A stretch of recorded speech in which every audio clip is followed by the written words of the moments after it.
그리고 지금 쉬는 시간에 너무 중요한 질문을 하셔가지고, 질문하신 거에 관해서 잠시만 이야기를 하고, 저기,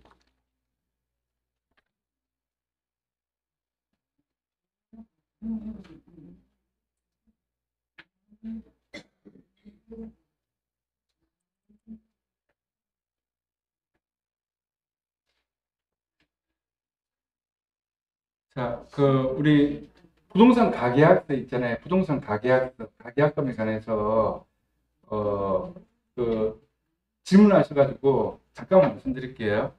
우리 부동산 가계약서에 꼭 적는 내용이 다른 약정이 없는 한, 임대인은 아니면 매도인은 가계약금의 배액을 상환하고, 배액.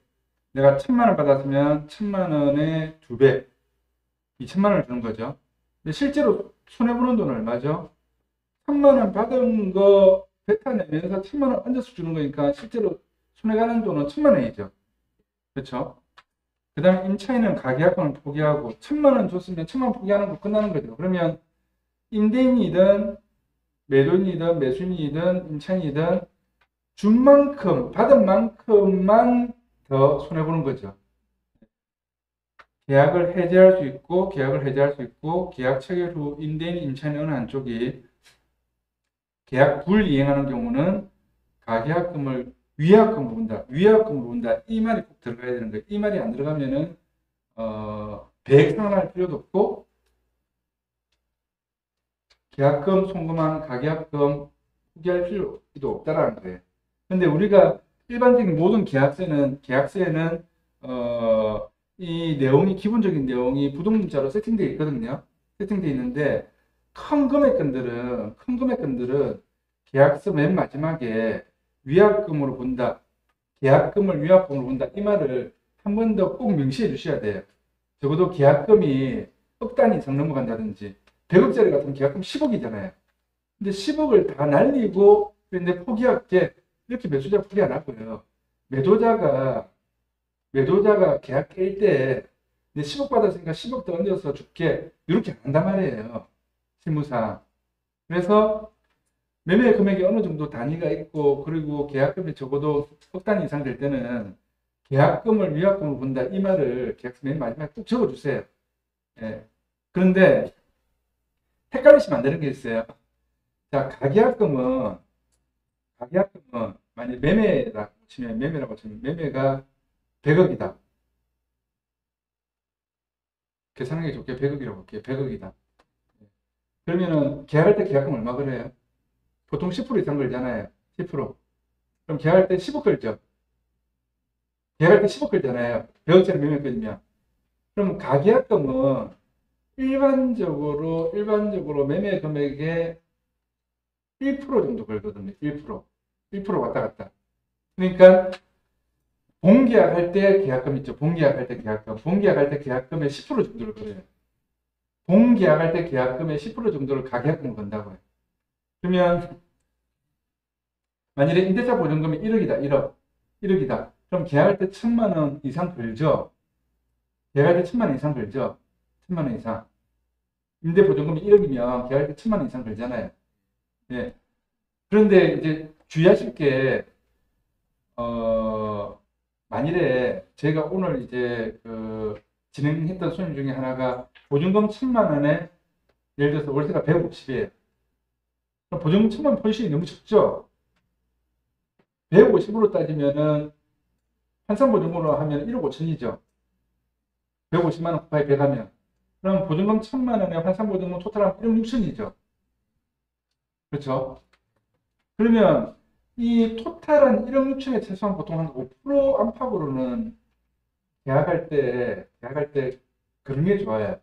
그러니까 그러면은 1,000만 원에 월세 150만 원인데 1,000만 원에 월세 150만 원인데 계약할 때 100만 원 건다. 이런 계약을 하시면 안 돼요. 보증금 1,000만 원에 월세 150인데 보증금 포지션이 너무 작잖아요. 일단 보증금의 포지션은 월세에 최소한 1년치 월세 이상 보증금이 걸려야 되거든요. 그래야지만 월세 미납됐을 때, 명도 소송했을 때 그걸 찾을 수가 있어요. 보통 20개월 이상으로 하죠. 월세가 100만 원이면, 월세가 100만 원이면 임차보증금을 20배 이상, 최소한 1년치 이상, 그래서 1200에서 20만 원 이상 한다고 해요. 그러면은, 여하튼 임대 계약하실 때 월세 포지션이 크면은 환산보증금 토탈해서 거기에서 한, 최소한 5% 안팎으로 해서 대충 조절해서 하지, 보증금 1000에 월세 150 하는데 계약금 100만 원으로 계약서 된다. 이런 계약은 적으시면 안 된다고요. 사항에 따라서는 그렇게 적어야 될 수도, 적을 수밖에 없을 수도 있지만은, 그러면은 계약금을, 보증금 1000만 원에 월세 150 같으면은 계약서 적을 때 계약금을 어차피 1000만 원 줘야 되는데 계약금을 막 한 300이나 500 이렇게 적는단 말이에요. 그러면은 가계약금을 이제 보통 보증금 계약하는 계약금이나 이런 거에 최소한 10% 이상을 주거든요. 그러면은 이제 그러면 가계약금을 넣는다라고 했을 때 100만 원 넣었다, 200만 원 넣었다 이렇게 넣겠죠. 그런데 아까 질문하신 것 중에서 중요한 게 여기에 가계약세 표현을 계약금 중에 일부 이런 표현을 썼으면 절대 안 돼요. 계약금 중에 일부 이런 표현을 쓰시면 잘못하면 옛날 대법원 판례에서 나는 100만 원 받았는데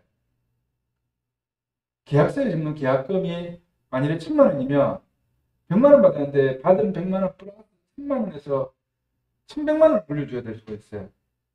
그래서 표현을 계약금 중에 일부 이런 거는 정말 아무것도 모르는 사람이 쓰는 표현이고요. 근데 아직까지도 부동산 중에서 많은 부분이 절반 이상의 계약금 중에 일부 이런 표현을 쓰는 부동산이 있어요.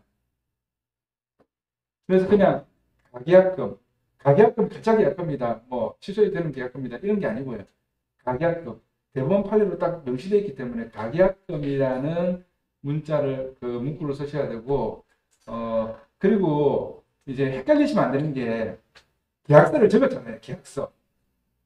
만일에 100억짜리 계약서를 적었어요. 100억짜리 계약서. 그럼 계약금을 10% 정도로 하기로 해서 계약금이 10억이 들어가야 되잖아요. 10억이. 근데 미처 내가 이걸 계약하고 싶은데 돈이 준비된 게 3억밖에 안 돼. 3억. 그럼 계약금 중에 7억은 나중에 넣기로 했어요.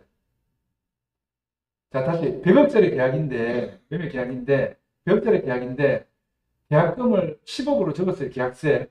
근데 내가 지금 돈이 당장 없어서 내일 모레 며칠 뒤에 아니 일주일 뒤에 해서 나머지 3억밖에 못 넣은 가지고 모자라는 7억을 넣기로 했어요. 그러면은 위약금은 내가 3억밖에 안 받았지만 3억밖에 안 받았지만 배액 배상에 관해서는 3억의 배액이 아니고요. 대법원 판례에서 계약서에 계약금으로 하기는 10억 있죠. 10억을 물려줘야지. 매도인이 깨려고 하면 3억 받은 거 플러스 10억. 3억 받은 거 플러스 10억을 물려줘야 되고요. 그러니까 계약서에 계약금의 배액을 상환해야 되고, 그 다음에 만일에 매수자가 3억밖에 지금 돈이 없어서 7억을 넣기로 했는데 포기한다. 계약 포기한다. 계약 포기할 때는 어떻게 해? 포기할 때는 계약서에 적혀져 있는 10억만큼 손해보면서 포기해야 되는 거죠.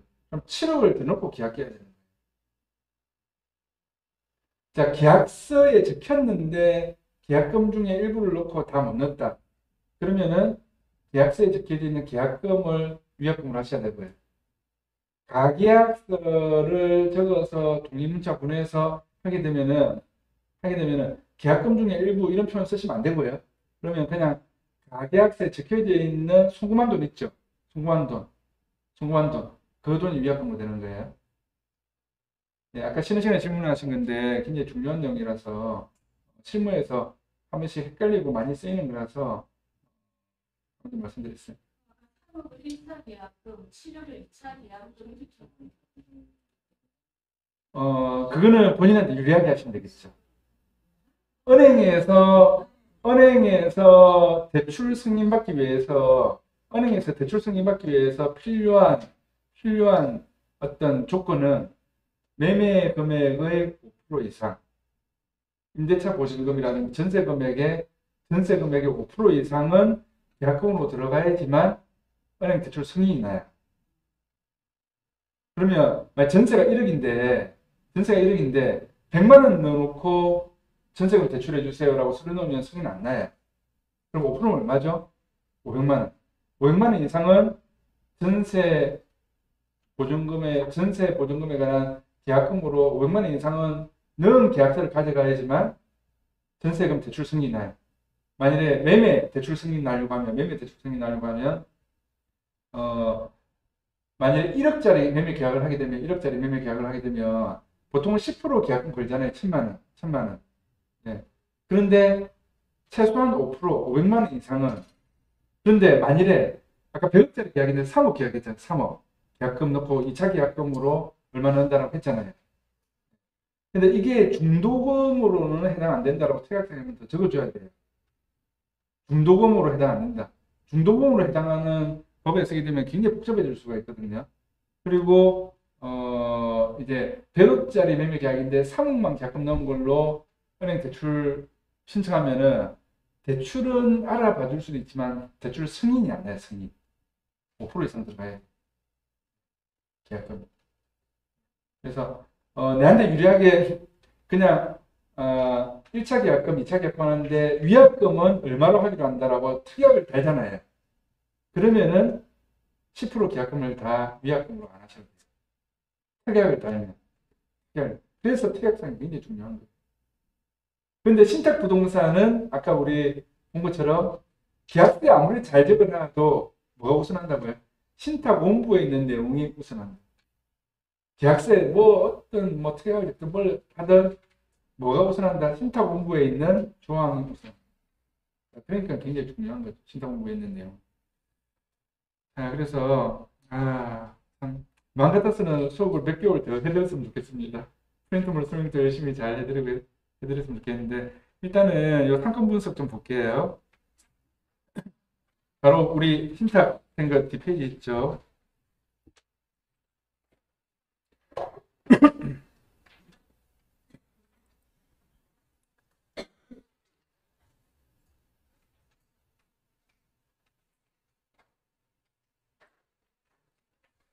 자, 상권 분석, 대한민국 상권 베스트 5 해놨고요. 상권 분석 기초, 내용을 적어놨습니다. 그 다음에 상권 분석 하실 때, 마이퍼차라는 그 앱이 있거든요. 마이퍼차로 상권 분석 하실 때는, 특히 프랜차이즈 창업 준비할 때는 이게 굉장히 중요합니다. 그 다음에 나이스 비즈맵이라고 있습니다. 나이스 비즈맵을 또 굉장히 많이 쓰는 상품 분석 프로그램인데 나이스 비즈맵을 해서 기본 보고서, 상세 보고서가 있는데 구독 서비스 신청하면 매월 변하는 상품 보고서도 이제 보내주고요. 그래서 나이스 비즈맵이라고 있습니다. 그 다음에 부산시 공공 데이터 포탈이 있는데 각 지자체마다 이 공공 데이터 포탈 상권 정보, 서울 같으면 서울에서 쓰는 상권 정보 시스템 있고, 부산 같으면 부산, 대구 같으면 대구, 지자체마다 다 있어요. 근데 부산시 공공 데이터 포탈 요거는 조금 있다가 나중에 제가 설명하면서 한번 같이 보겠습니다. 자, 그 다음에 일반적으로 제일 많이 보는 게 소상공인, 페이지 넘기면서 보세요. 소상공인 상권 정보 시스템이에요. 4페이지 하죠, 지금. 소상공인 상권 정보 시스템. 이게 무료라서, 정부에서 제공하는 거라서 이거를 제일 많이 봐요. 자, 그런데 소상공인 시장진흥공단에서 제공한 상권정보 시스템 사용할 때 주의사항 적어놨고요. 개편 내용, 작년에 개편된 내용, 추가로 더 들어간 내용을 적어놨습니다. 무료로 제공하는 서비스입니다. 그래서 상권정보 시스템에서 제공하는 정보는 이런 내용들이 있고, 간단 분석이 있고, 상세 분석이 있는데, 그래서 자, 그러면 여기서 이야기한 마이퍼차, 그 다음에 나이스 비즈맵, 그 다음에 부산시 공공데이터 포탈, 소상공인 상권정보 시스템, 요거를 어떤 식으로 보고 어떻게 활용하고 어떻게 유료로 돼 있는 거는 어떻게 돈을 주고 어떻게 보는지는 여기에 가면 강의를 잘 해놓은 것들을 발췌해서 제 블로그에다 링크를 다 걸어놨거든요. 그래서 그냥 한 문진에서 제가 블로그 링크를 보내준 데 들어가서 보시면은 요에 관해서 사용법을 다 알 수가 있어요. 사용법을. 근데 그 이제 부산시에서 만든 공공 데이터 포털은 유튜브에 강의하는 게 없어가지고 없어서 제가 직접 설명을 해드릴 건데, 자, 지금 방금 이야기한 이 상가를 다루면서 나는 그 소상공인, 예, 소상공인 상권 정보 시스템을 나는 처음 들어가. 상가 엉터리로 일하신 거예요. 나는 나이스 비전 맵이라는 거 처음 들어가. 엉터리로 일하신 거예요. 그 다음에 나는 프랜차이즈 쪽이 많이 하는데 마이포차 처음 들어가. 일을 엉터리로 하신 거예요. 자, 그러면 상가 매매를 한다든지 뭐 건축을 해서 뭐 상가 인체를 유치한다든지 할 때 방금 이런 내용들에 관해서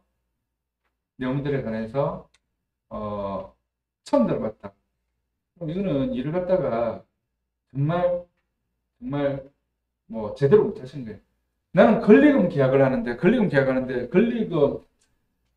저기서는 자기 돈이 3억 들어왔다고 하는데 권리금 한 5천만 원만 받아줘 하는데 내가 1억 잡아가지고 5천만 원을 수수료를 땡겼어. 그런데 이런 내용을 모른다. 그러면은 굉장히 위험하게 부동산 일을 하고 계십니다. 자, 이 이야기를 드리는 이유는 뭔가 하면 부동산 중개 수수료를 법정 중개 수수료보다 더 과하게 더 많이 받을 때 있잖아요.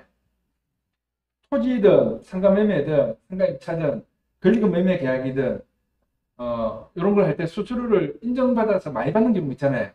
이때 방금 이야기한 이 프로그램 있죠. 프로그램. 예. 그냥 소상공인 상권정보 시스템 공짜로 볼 수 있으니까 이 프로그램을 잘 활용해서 딱 하면 데이터를 객관적인 데이터를 한 5분 만에 10분 만에 뭐한 10장 20장 쫙 프린트할 수 있거든요. 그럼 그거를 컨설팅 보고서로 주시면 돼요. 자, 다시 이야기할게요. 지금 방금 말씀드린 소상공인 상권정보 시스템이나 나이스 비즈맵이나 마이프차나 뭐 이런 것들, 그다음에 부산시 공공데이터 포털 이런 것들 있잖아요. 이런 내용들을 들어가면은 프린트에서 보고서가 자동으로 쫙 세팅돼서 나온단 말이에요. 보고서가.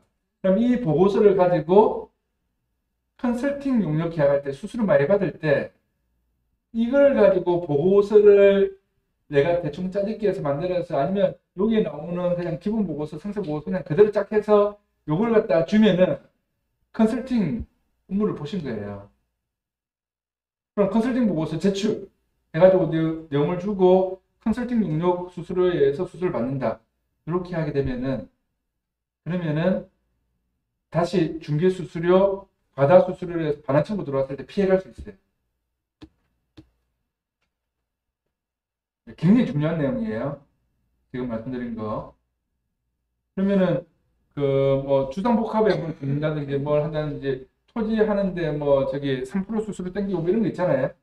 근데 권리금 수수료는 인정장 받아서 권리금 수수료 할 때 작년 연말에 올 초에 판례가 뭐였는가 하면 행정사가 아니면은 권리금 계약 못한다 이런 판례가 있었거든요. 그럼 그거를 피해갈 수 있는 방법은 권리금 계약서에다가 뭘 적어야 된단 말이죠. 제가 프린트물로 다 이렇게 프린트물에 다 타이핑 쳐서 해놨어요. 오늘 직접 막 급하게 또 타이핑 친 것도 있어요. 마지막에 조금 더 오늘 수정해가지고 복사하러 가기 전에 예, 그게 적어놨는데 권리금 조정에 따른 컨설팅 용역 수수료로 계약 양당사자가 그럼 매도인이든 매수인이든 권리금 받는 사람이든 권리금 주는 사람이든 이의 제기 없이 수수료를 지불한다. 동의하고 수수료를 지불한다. 이런 특약사항을 넣어주면은 권리금 계약서에 딱 한 문구만 넣어주면 야 권리금 이 5천만 원만 받아달라고 했는데 내가 1억 받았는데 이 5천만 원 위로 하는 건 내가 가져가라고 했잖아. 근데 설마 1억 받을 줄 몰랐다. 5천만 원 너무 강한 거 아니가? 주놓고 나서 나중에 1년 뒤에 2년 뒤에 소송 들어온단 말이에요. 야, 니 다시 3천만 원 내한테 개나 2천만 원까지만 인정해줄게. 근데 그이가 만일에 보조금 1억에 월세 900만 원이다. 900만 원. 보조금 1억에 월세 900만 원이다. 그러면은 임대차 보조금하고 월세하고 따지면은 1억에 900만 원이니까 그냥 임대차에 관한 보통 수수료로 하면은 1억 플러스 900만 원 곱하기 100 해서 환산보증금 하면은 수수료가 한 900만 원밖에 안 되죠. 그렇죠? 그런데 권리금이 꽤 있어가지고 권리금에서 수수료 몇천만 원 챙겼단 말이에요. 한 5천만 원 챙겼단 말이에요. 근데 보통은 권리금 매매 계약은 권리금의 5%에서 10%를 수수료로 챙기거든요. 일반적으로. 권리금이 1억이면 최소한 500에서 1000만 원 받는다고 수수료를. 인정작업도 받고. 근데 행정사고 위반이라는 판례가 자꾸 나오는 거예요. 말도 안 되는 이상한 판례가. 그래서 근데 공인중개사 시험 문제는 어떻게 되어 있죠? 권리금에 관한 수수료는 규정이 없다라고 되어 있죠. 권리금에 관한 규정에는 수수료가 없다. 이거를 행정사들이 들고 일어나서 역으로 권리금에 관한 수수료 규정이 없는 이걸 가지고 너는 권리금에 관한 것은 중개 대상물이 아니다라고 해서 행정사만 할 수 있다 이렇게 된 거예요. 판결 요지가. 그래서 권리금 매매 계약할 때 넣어주시면 돼요. 특약상. 그 특약상 뭐 넣으면 되는지 예시를 제가 프린트물에 다 해놨어요. 그래서 수업 때 우리 단어 못하지만 나중에 보세요.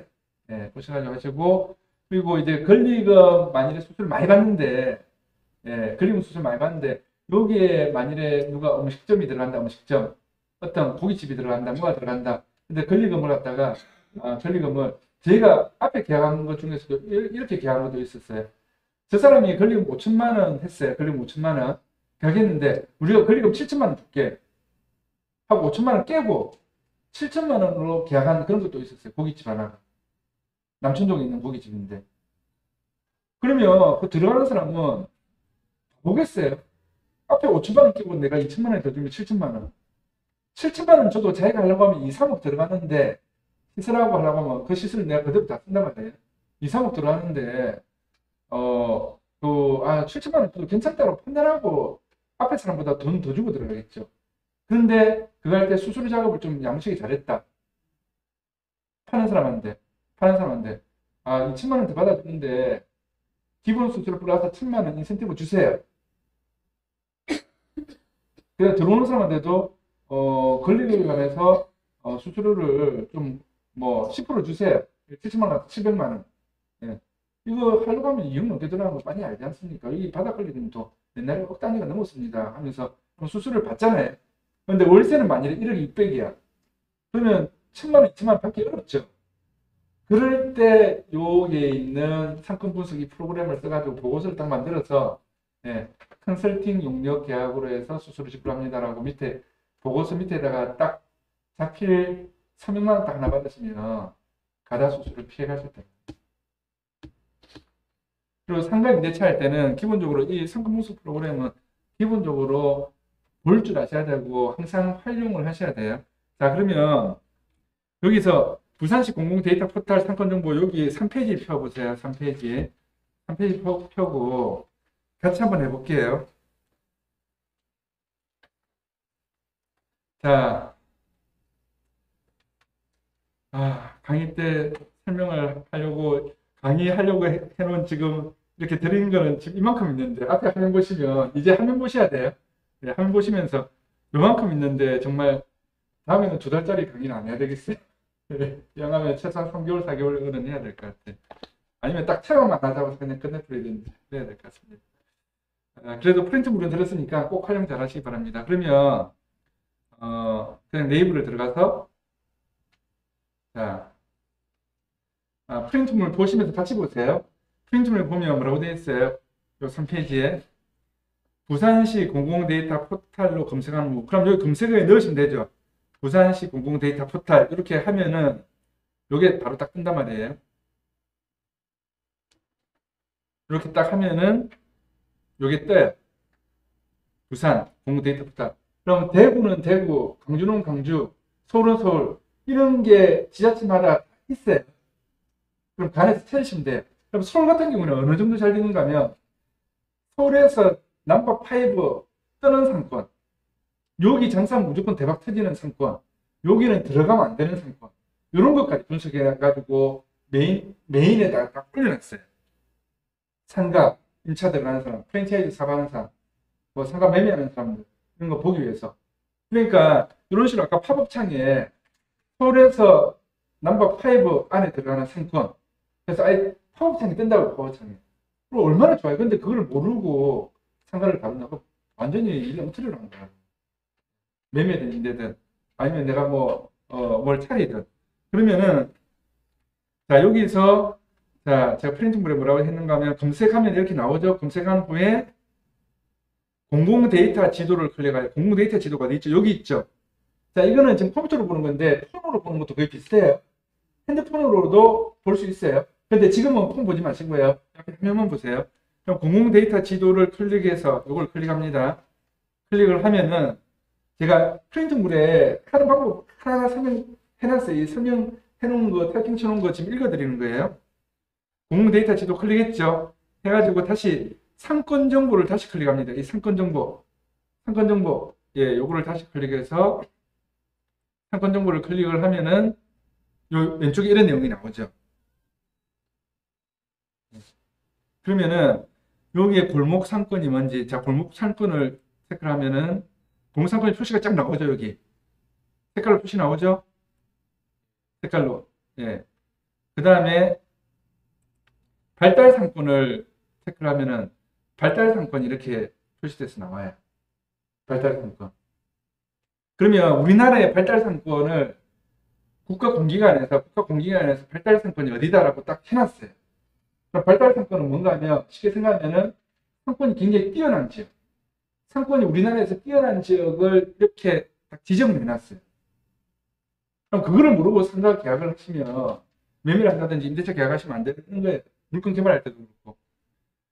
그러면 그 다음에 발달 상권 이렇게 지도에서 표시가 나오잖아요. 그러면 서면의 발달 상권은 여기다라고 딱 표시돼서 나오죠. 자, 그 다음에 전통시장 상권이 어디 있는지를 클릭하면 이렇게 나와요. 이런 식으로 표시돼서 나오죠. 전통시장. 자, 그 다음에 상권 집계시설이 있어요. 각 골목 상권, 발달 상권, 전통시장 집계시설이 있고, 그 다음에 상권 변화지표가 있어요. 변화지표. 제일 중요한 건 변화지표예요. 제일 중요한 거는. 자, 그러면 만일에 서비스 시설이 있고, 소매 시설이 있고, 예, 외식에 관해서 이렇게 외식에 관해서 내용들이 밑에 쭉 있어요. 그럼 예를 들어서 우리가 여기 부동산이 많으니까 부동산 하나 체크를 해볼게요. 부동산. 와, 부동산이 이래 많은데 어떻게 살아남겠어요? 예? 부동산이 이래 많은데 지도를 이래 확대하면은 부동산이 어디에 뭐가 있는지 이래 다 나오는 거죠. 자, 그러면 사람들이 많이 하는 것 중에서 제일 망하는 태제강원에서 제일 많이 망하는 것 중에 하나가 치킨이에요. 치킨. 태제강원 와서 제일 많이 망하는 거. 와, 치킨이 이래 많아요. 제일 망해가지고 돈 날리는 업종 중에 하나가 치킨이거든요. 예. 자, 그럼 부동산도 이래 많고 이래 한데, 그럼 여기서 뭘 보셔야 되는가 하면, 변화지표를 보셔야 돼요. 변화지표. 자, 발달 상권에 관해서 변화지표를 보겠습니다. 변화지표를 보면, 자, 여기서 빨간색이 제일 안 좋고, 여기가 서면이에요. 서면. 예.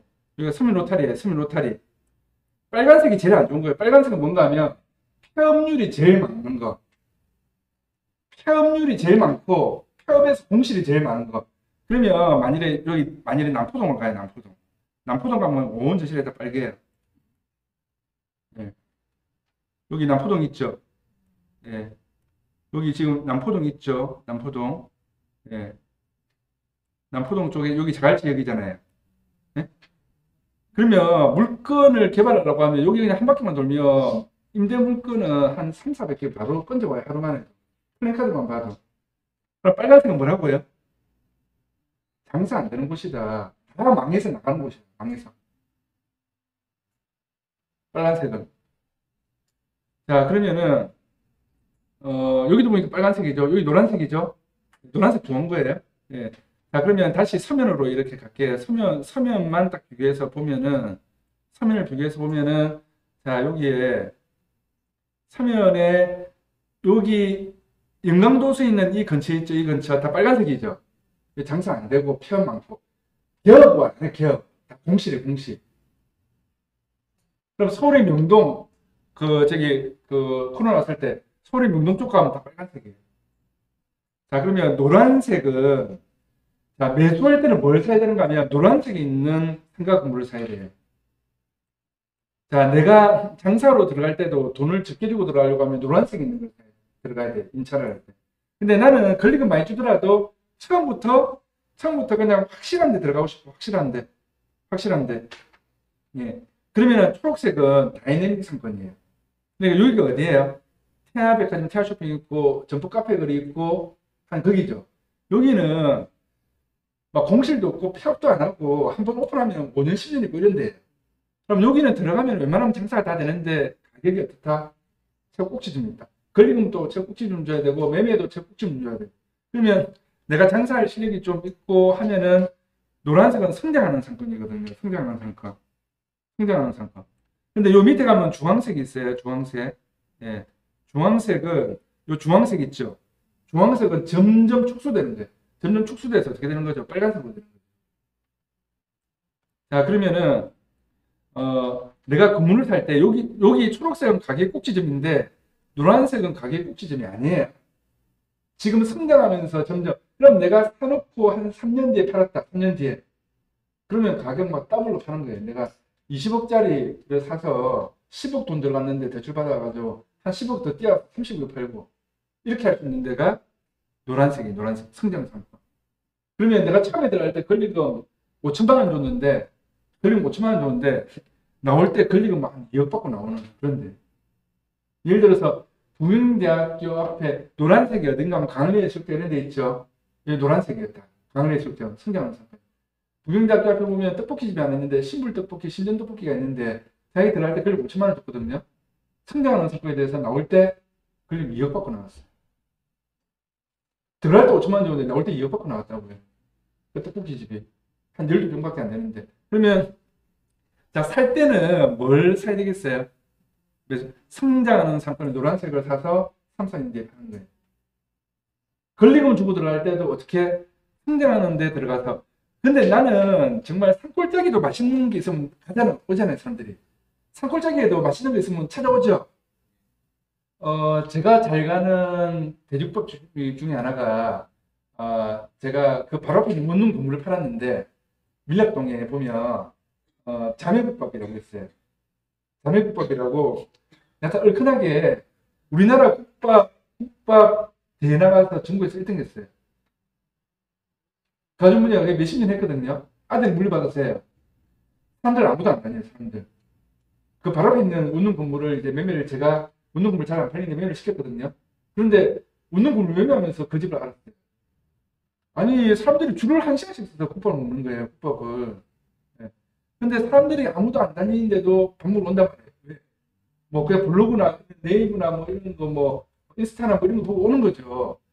그렇게 자신이 있으면 빨간 데 들어가면 돼. 왜? 권리금 하나도 안 줘도 돼. 남포동에 전에 권리금 1억이 없었는데 지금 권리금 하나도 안 줘도 되거든요. 그렇게 자신 있으면 빨간색 들어가시면 돼. 예. 자, 그래서 일단 노란색, 초록색 구분하셔야 되고요. 그러면 여기에 관해서 이런 것들이 부산시 지도 전체에 표시가 다 돼 있단 말이에요. 부산시. 예. 부산시 이렇게 표시가 다 돼 있죠. 발달상권에 관해서. 변화지표. 이 발달상권에 관해서 변화지표를 가지고 한 변화지표의 첫 번째 기준은 뭔가 하면 공실 많고 폐업 많고 이렇게 된 빨간색이에요. 그런데 공실 아예 없고 한번 오픈하면 막 10년, 20년 그냥 계속 있고 나가지도 않고 권리금도 억수로 세고 가격도 비싸고 이렇게 되면은 초록색이에요. 초록색. 네. 노란색은 투자하기 딱 좋은 장소. 이제 성장해서 막 올라가는 상품. 그러면 여기 보세요. 강할리의 조역장 전체 다 노란색이죠. 강할리 노란색이죠. 예. 그래서 이렇게 지도를 보고 상권 변화 지표를 보면은 내가 어디에 있는 물건을 개발해야 되고 어디에 있는 물건을 사야 되고 그럼 이왕이면은 노란색이나 초록색에 있는 물건을 임대차 물건을 개발하고 매매 물건을 개발하면은 웬만하면 사람들이 보고 딱 산단 말이에요. 웬만하면. 그런데 이런 발달 상권이나 큰 상권도 아닌 뭐 다른 전혀 뭐 상관없는 이런 색깔 표시도 없는 지역 있잖아요. 여기는 상권이 뛰어난 지역이 아니니까 사람들이 안 사겠죠. 근데 상권이 뛰어난 지역이지만 이 중에서 좋은 곳을 선택해서 임대차 물건을 개발하고 매매 물건을 개발하고 토지를 사더라도 이런 데다가 만일에 초록색의 다이내믹 상권에 만일에 사면 제한테 수업받은 분 중에 한 분이 건축사님 계신데 있잖아요. 박사학위 과정 받을 때도 박사과정 중에도 수업 때 제 수업을 또 들으셨어요. 같이. 근데 부동산학 박사학위도 받으셨는데 이 건축사님이 처음에 제 만났을 때 돈 1억도 없었어요. 좀 몇백억대 부자 돼 있어요. 처음에 재개발부터 제가 시작했거든요. 예. 대연 1구역 재개발부터 해서 뭐 앞에 그때 사람들이 거의 재개발 안 할 때 그런데 재개발 쪽 다루다 보니까 재개발 쪽에 설계를 한 거예요. 그래서 대연마루도 처음에 설계를 그분이 하셨어요. 그렇게 했는데 어디에서 대박 터졌는가 하면 요 다이내믹 상품 있죠. 여기에 땅을 갖다가 겨우 10억 주고 샀는데 이 10억 주고 산 땅이 100억이 된 거예요. 건물 지어가지고. 건물 짓고 주차장은 지하로 넣고요. 주차장은 지하. 기계 주차 있잖아요. 그냥 주차 대수만 딱 맞추고 넣고. 그래서 설계 사무실도 그쪽으로 옮겼어요. 그러고 나서 그 옆에 또 땅 하나 더 사서 건물 또 지었어요. 거기에서 막 한 방에 뭐 50억씩, 100억씩 버는 거예요. 그러니까 이 다이내믹 상권하고 발달 상권이 굉장히 중요해요. 이런 내용들은 재밌잖아요. 그렇죠? 예. 그래서 부산시 공공데이터 포털처럼 각 지자체마다 이렇게 분석해 놓은 어떤 프로그램이나 앱들이 있거든요. 그래서 검색해서 이렇게 보시면은 충분히 찾을 수가 있습니다. 그래서 부산에 계신 분들은 최소한 요 발달 상권 변화 지표를 보고 요 부산시 공공데이터 포털의 내용을 보고 활용을 잘 하셔가지고 투자하시고 물건 찾고 내가 가지고 있는 물건이 요 안에서 어디 들어가 있는지를 체크를 해보시고 팔고 이왕이면 팔고 노란색으로 가시면 좋겠죠. 예. 정말 오늘 프린트 물만 60페이지에서 이렇게 했는데 뭐 한계는 있는 것 같아요. 그런데 제가 최대한 풀어서 설명해서 적어놨기 때문에 그 제가 드린 것 중에서 임대차 승계약인서 있죠. 그 양식 제가 만들어서 드린 거고 하니까 임대차 승계약인서 그 양식 매매할 때 꼭 활용 잘 하시고요. 그 다음에 특약상을 상가 매매할 때 특약상, 임대차 할 때 특약상, 그 다음에 권리금 계약할 때 특약상 그냥 다 분류해서 나눠놨거든요. 분류해서 딱 차후로 나눠놨고 임대차 계약할 때 상단에 적어야 되는 특약상, 하단에 적어야 되는 특약상, 그 다음에 중간에 필수적으로 적어야 되는 특약상 이렇게 제가 다 나눠서 계약서 듣기 좋게 세팅을 딱 다 해가지고 특약상 만들어서 쫙 해놨으니까 나중에 계약할 때 잘 활용하시면 좋겠습니다. 그리고 뭐 원상복구 이런 문제 할 때 필요비, 유익비, 권리금 이런 부분에 관해서 이제 어떤 법적인 근거를 가지고 하는지 사람들이 갑자기 물어볼 때 판례를 알고 있어야 될 수가 있거든요. 그래서 제가 판례들 쫙 정리해가지고 하나하나 판례 번호까지, 사건 번호까지 다 넣어서 정리해놨으니까 필요할 때 끄집어내서 보시면은 될 것 같습니다. 그리고 수업 때 제가 다 못한 것 중에서 일부 많은 부분들은 앞에 제가 유튜브에 지금 공개해놓은 유튜브에 보면은 그 테마별로 이렇게 내용들이 있거든요. 거기서 또 조금 보충하시고 하시면 좋을 것 같습니다. 오늘 또 수업 시간 또 조금 넘겨서 죄송한데 하여튼 2달 동안 4월달에 수업하신 분 한 분도 안 빠지고 5월달에 수업 넘어오셨고 2달 동안 정말 열심히 졸지도 않고 열심히 해주셔가지고 진짜 감사드립니다. 고생 많으셨습니다. 감사합니다.